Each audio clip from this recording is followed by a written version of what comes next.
asking me for leniency, but any leniency that you, I don't even know if deserve is the right word. In the pursuit of truth, we analyze the law. This is Justice Clash 24.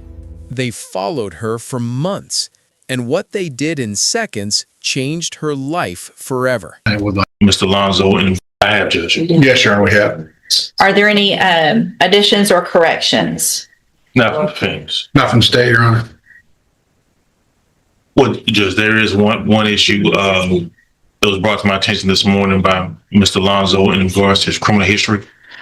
I think there is a notation there from the federal issue, and according to the report we have that he pled guilty and was sentenced time served. According to Mr. Alonzo, he was granted asylum during that time, and wasn't actually sentenced in that matter. Is there currently an ICE hold?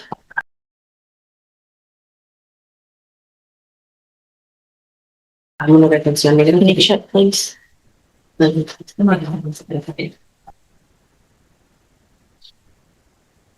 Is there, but Mr. Lazo is not here legally, correct? No. Okay.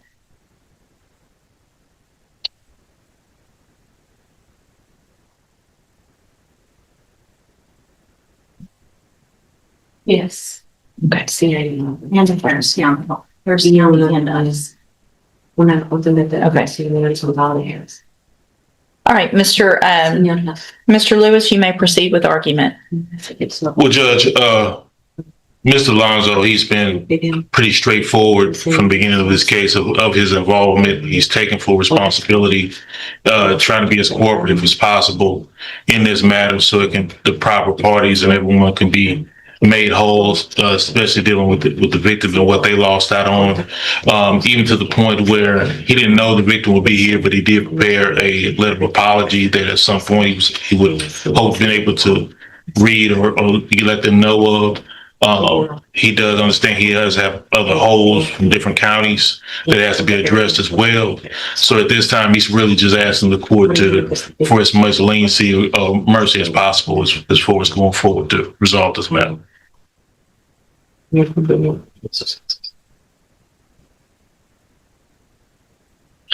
you, Mr. Nichols. Your Honor, I took into account his cooperation and willingness to accept responsibility when I capped it at 15. This is a pretty horrific robbery where they targeted this woman who's sitting right over here. He knocked her to the ground while holding a gun. They stole $80,000 in cash from her business. They've been targeting this woman. They've been following her and planning this for months, Judge. And I know another individual was involved. That case is pending.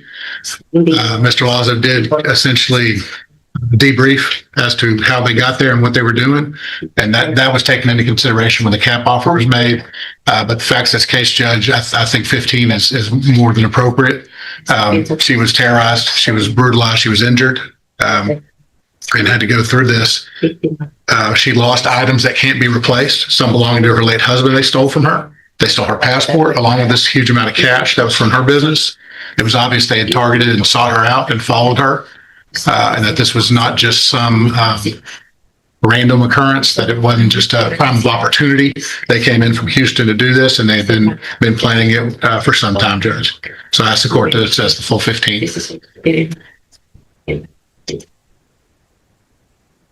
Anything else? That's unfinished, Judge.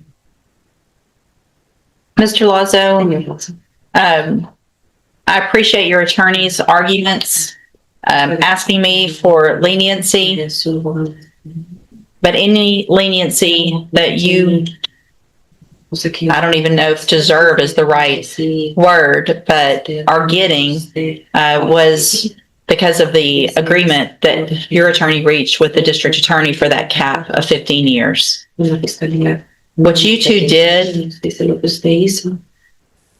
If you're still watching, take a second and think about this. This wasn't a mistake. It was planned step by step. Every move, every decision leading to one terrifying moment. Hit like if you believe planned crimes should face the toughest consequences.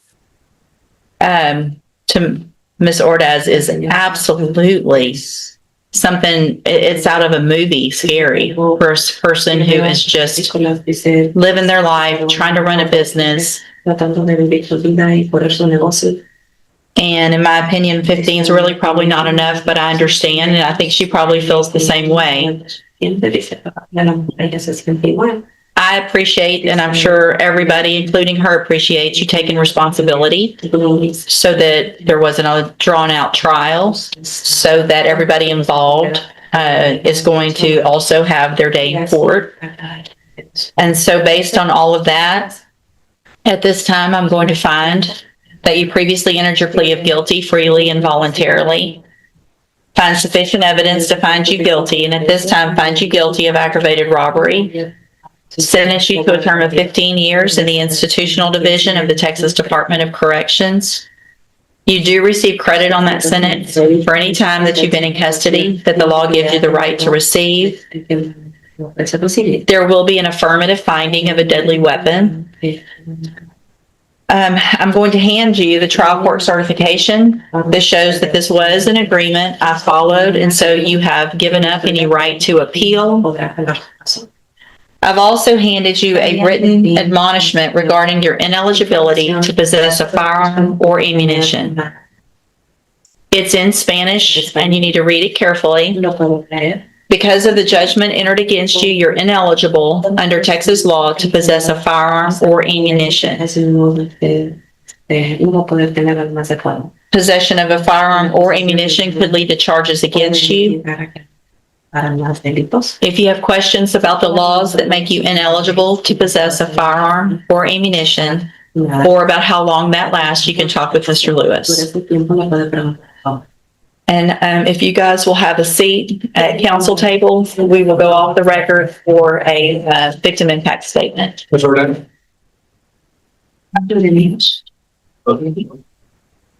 me ask her.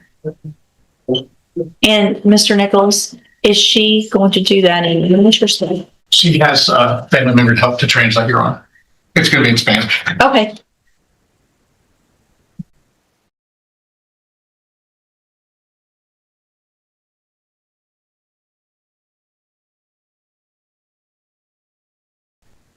So I don't know if that's going to be. Is entitled to a bond amount because it's a deferred. And then the bond should have already been set in the murder. All right, so you're Thaddeus McCrae. Yes, ma'am. And so, Mr. McCrae, in clause number 21-38959, has a motion to revoke his probation, the underlying offense of aggravated assault causing serious bodily injury.